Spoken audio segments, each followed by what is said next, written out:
Olá, estamos começando o 2 mais 1, Economia de um Jeito Fácil. No programa de hoje eu tenho a companhia da jornalista Luísa. Olá pessoal, tudo bom? E do empresário Marco Roberto Moura do B, que é presidente do Cone, uma empresa de soluções de provedor de infraestrutura de logísticas. Hoje nós vamos conversar sobre 2 temas, basicamente a questão de como Pernambuco se prepara nessa questão de fornecer infraestrutura de logística, se é verdade o discurso que o governo diz de que nós somos um potencial pela nossa localização, e vamos conversar também sobre a questão da energia. Luísa, boa tarde. O que a gente está vendo hoje no noticiário do Jornal do Comércio é que o consumidor, já no mês de outubro, começa a pagar uma bandeira que não estava prevista, pelo menos que é a primeira vez que é usada, que é uma super bandeira vermelha que vai aumentar muito a conta do nosso usuário. Isso, exatamente. A gente já vinha, né, desde o começo do ano, se eu não me engano, desde o fim do ano passado, Castilho, me corrija se minha memória estiver falhando, a gente vinha sofrendo essa elevação das bandeiras, né, passado para a bandeira amarela, e aí cada bandeira dessa tem o seu nível, a gente chegou ao máximo da bandeira vermelha, que a gente sempre explica aqui, mas que eu acho que nunca é demais, já que a gente se propõe a falar de economia de um jeito fácil, nunca é demais explicar o porquê da bandeira vermelha e o porquê da tarifa ser mais cara. A partir do momento que as nossas hidrelétricas, né, que precisam do represamento de água, ou seja, com a baixa das chuvas, a gente gera menos energia através das hidrelétricas, que é o nosso ainda principal... A nossa matriz é basicamente hidrelétrica? Exatamente. Quando acontece esse tipo de escassez de água, a gente precisa recorrer às termoelétricas, né, esse Castilho, isso aí. que é uma produção de energia caríssima, mais cara, porque ela usa combustível. Então, já que a produção da energia fica mais cara, isso acaba sendo repassado para o consumidor, e aí sempre que há essa procura pelas termoelétricas, que as termoelétricas, cada vez que são mais acionadas, a bandeira vai sendo elevada, vamos dizer assim, né? O que é importante observar é que o nosso internauta pode ver no Jornal do Comércio que nós publicamos uma espécie de tutorial para você ver, são cuidados básicos que a dona de casa já faz, mas sempre que é importante você não ter, que são pequenos cuidados, como a questão de usar melhor a energia que você está usando, sabendo que vai ser diretamente esse mês. Então, não se assuste se a conta vier mais cara. Não é porque você gastou mais, você tem que gastar menos, mas é porque a conta vai ficar mais cara. Isso é uma coisa que é bom você ter cuidado na medida em que você começa a usar energia no Brasil. Isso, aquelas recomendações que a gente já conhece, né, Castilho, mas que também, mais uma vez, nunca é demais falar, de lembrar do consumo do chuveiro elétrico, aproveitar que a gente está num período que ainda não está tão quente, né, e de repente moderar aí esse o uso do ar-condicionado, troca de lâmpadas pelas novas lâmpadas de LED, que é um investimento que vale a pena. Exato, que elas são mais caras, mas elas duram bem mais e bem menos energia. Então, assim, a princípio você tem um investimento maior, mas depois você vai sentir esse retorno. E aí, também a questão dos equipamentos em stand-by, né, que fica desligado, mas está a luzinha ligada lá. Então, é sempre bom relembrar. Quanto mais você tem ligado, aquilo ali está consumindo.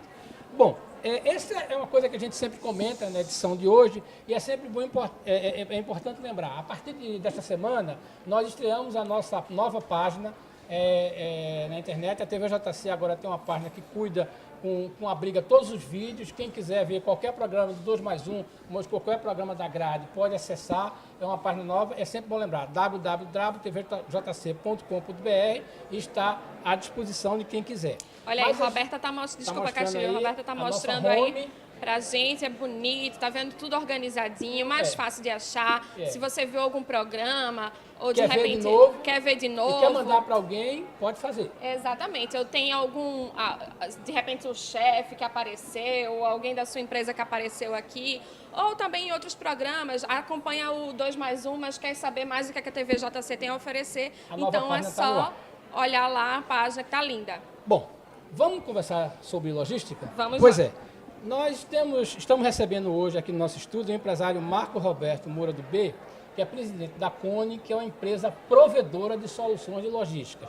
É um complexo de galpões de serviços que ele oferece e dentro de uma marca que se tornou essa questão de Pernambuco, que é a questão de sermos ou não um grande polo de distribuição. Mas eu queria começar a nossa conversa, Marco, dizendo o seguinte, começam a surgir pequenos sinais de que a economia, de fato, começa a retomar o crescimento. Logística é uma coisa estratégica nesse tipo de coisa. No seu negócio, você já consegue identificar que nós estamos saindo da crise?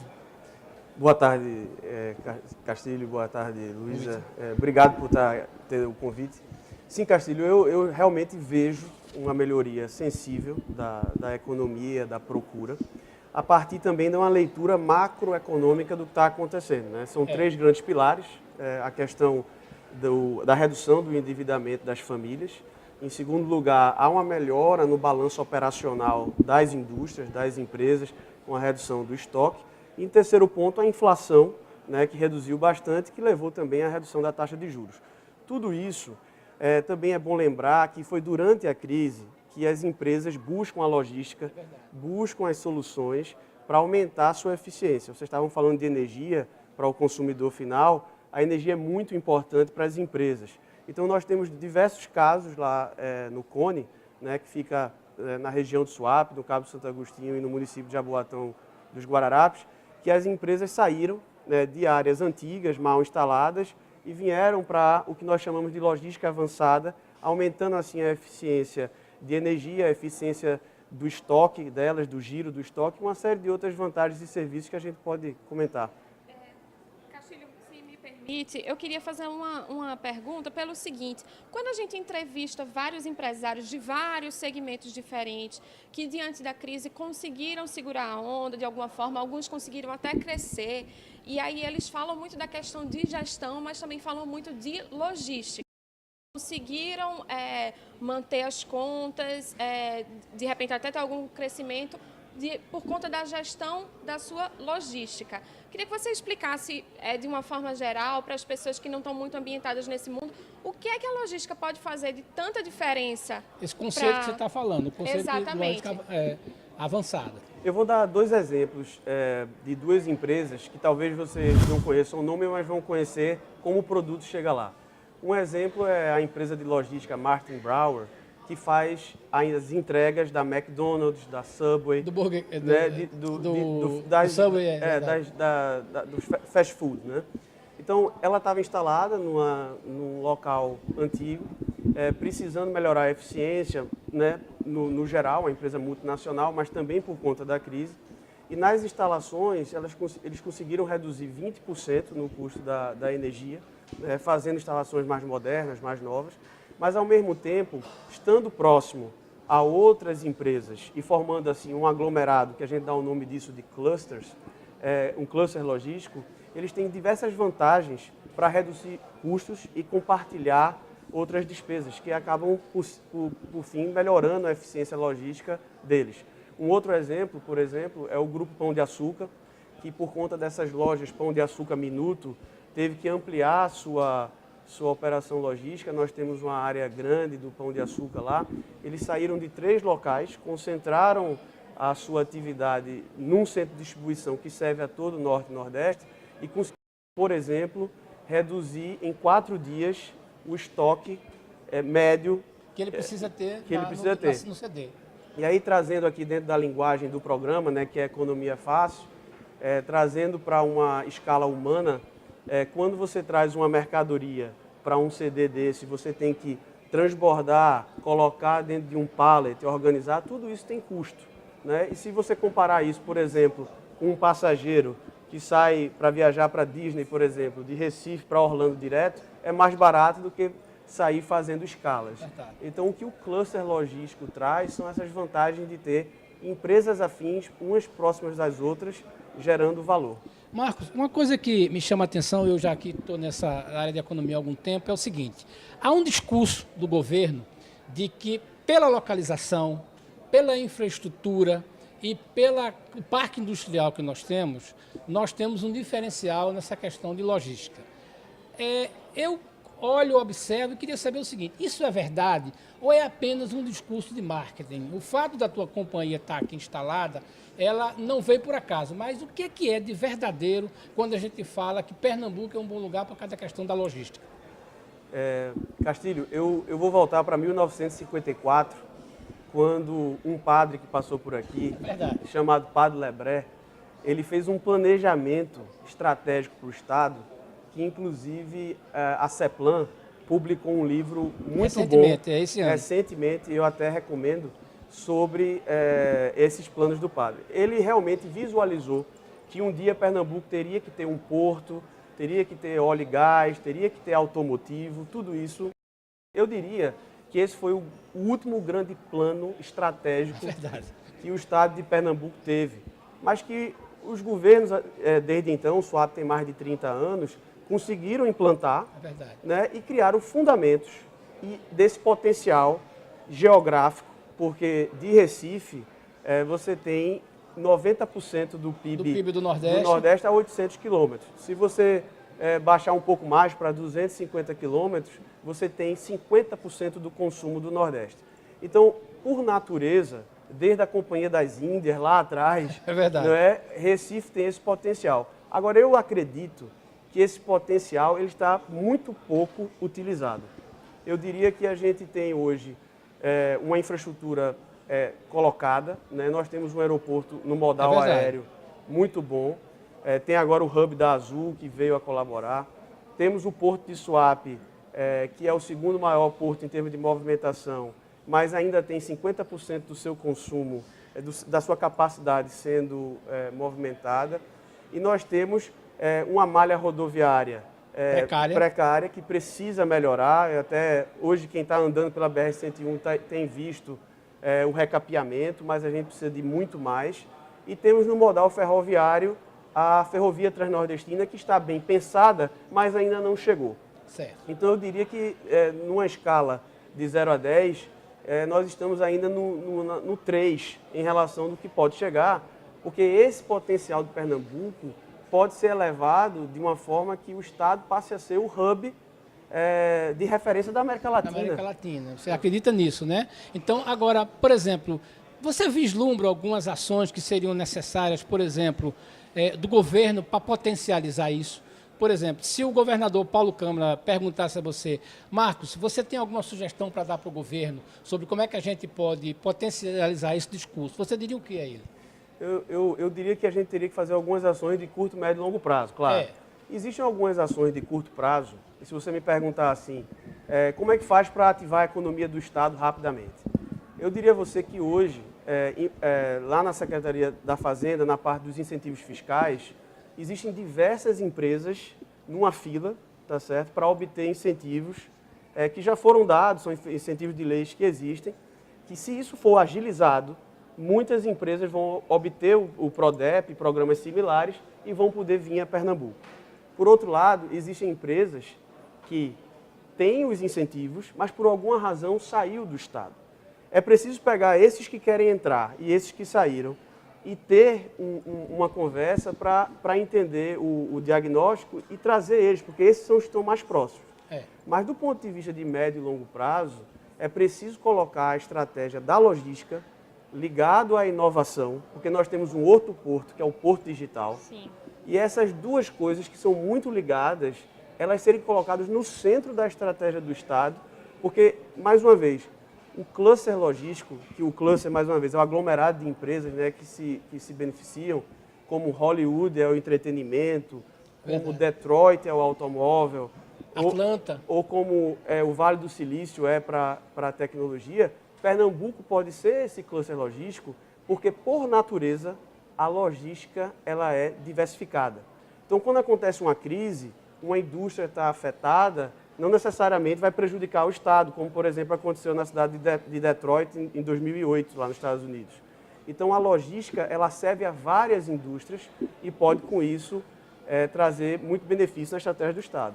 É uma coisa que eu acho que você já introduziu aí, que eu acho que é importante a gente falar também, Quando a gente fala de infraestrutura, a gente geralmente tende a pensar em grandes obras, em questões mais físicas e palpáveis, como estrada, porto, aeroporto. Grandes investimentos estruturais, né? Exatamente. Mas não é sempre assim. Mas você mencionou, por exemplo, o Porto Digital, que, se você for parar para pensar, a tecnologia está muito ligada à logística. Logística pode precisar muito de tecnologia.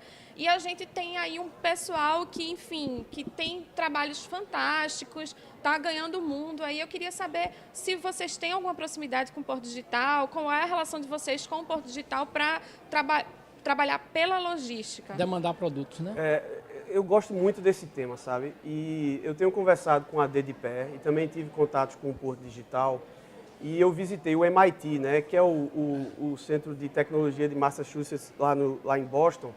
E existe um potencial enorme, realmente, nesse sentido. O que a gente imagina é que a gente pode trazer o Porto Digital para o Cone, né? Na realidade, o Cone pode ser um acelerador de startups para utilizar a infraestrutura existente, porque nós hoje já temos 70 empresas instaladas e 6 mil pessoas trabalhando, para testar essas tecnologias, esses softwares, para acelerar a logística. Então, eu tenho muito interesse de realmente implantar essa aceleradora no Cone para trazer essas startups e a gente poder trabalhar em conjunto nesses dois polos, a logística e a inovação. Uma coisa que é importante para o internauta ver, quem é que está lá no Cone hoje, por exemplo? Você tem DHL, FedEx, Penske, Seva, são empresas de grande porte. Olha as imagens, as imagens do que foi da construção ainda do ainda na época da construção. São de onde essas imagens, Roberta? São do Cone Swap mesmo. Agora me diga uma né? coisa, qual é o perfil do cliente que está chegando? Porque, por exemplo, você falou aí, o cara tem uma certa angústia, ele está gastando mais energia, ele está longe. Isso não quer dizer que só vai para lá os grandes. Você pode ter empresas pequenas que podem ir para lá. Qual é o perfil do sujeito que bate na tua porta e diz, eu quero vir para cá?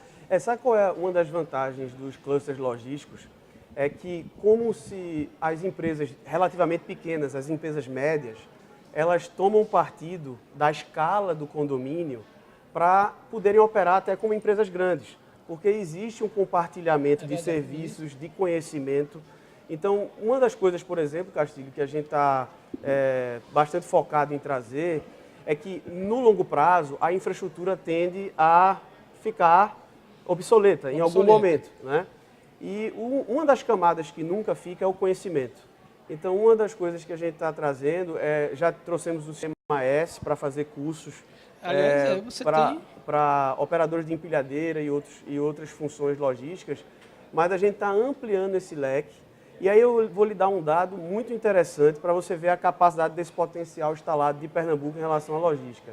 Hoje, existem de pós-graduação 57 cursos de logística no estado de Pernambuco. Que é o líder absoluto na região Nordeste. E mais de 150 de tecnólogos e bacharéis. Então, assim, é um número expressivo.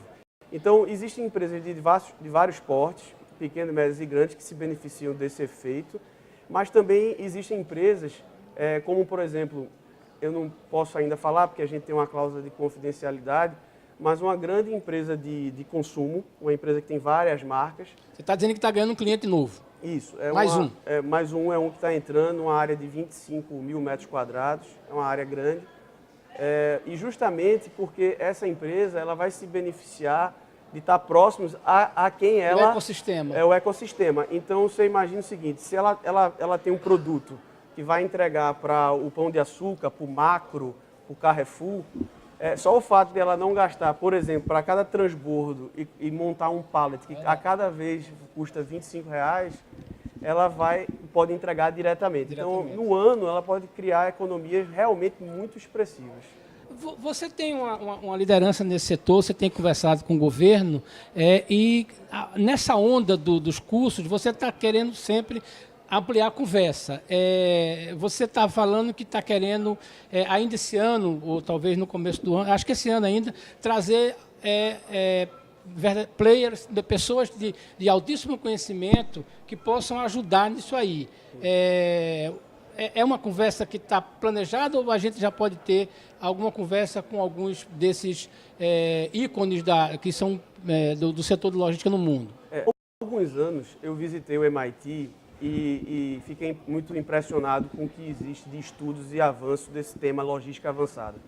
Até aprendi que a disciplina de transportes evoluiu para a logística lá nesse centro.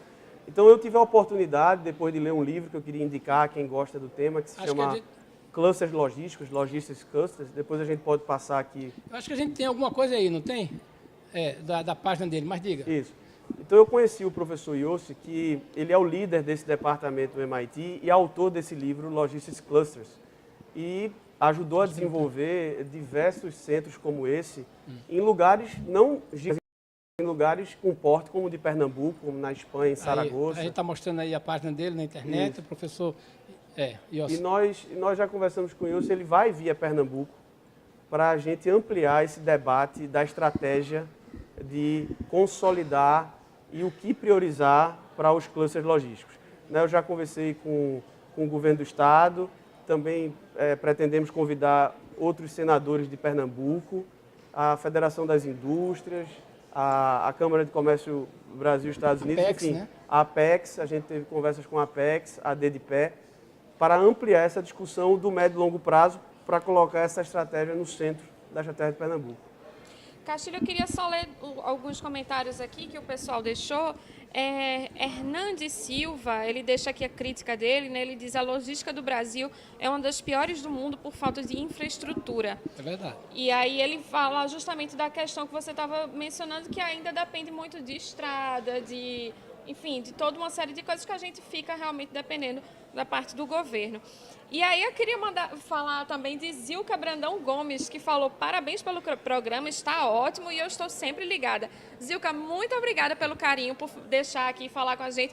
Queria dizer que você pode continuar sempre ligada, que a gente está sempre tentando trazer coisas interessantes. E diz pra gente também o que é que você mais gosta de ver, o que você mais gostou de ver, pra gente tentar entender um pouquinho aí o perfil. E Tereza Leão, que mandou palminhas pra gente. Obrigada, Tereza. Bom, esses são alguns dos internautas que interagem com a gente e a conversa foi boa porque o entrevistado também ajuda muito. Com certeza. E, Marco, eu queria agradecer a sua presença no 2+1, uma conversa bastante interessante, provocativa.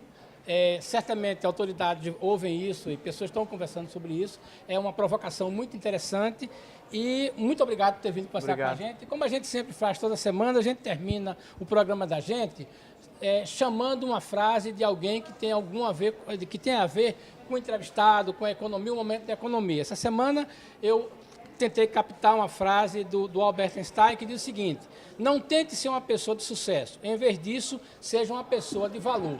Eu acho que pessoas como Marco Roberto e outros empresários pernambucanos procuram agregar valor na economia de Pernambuco.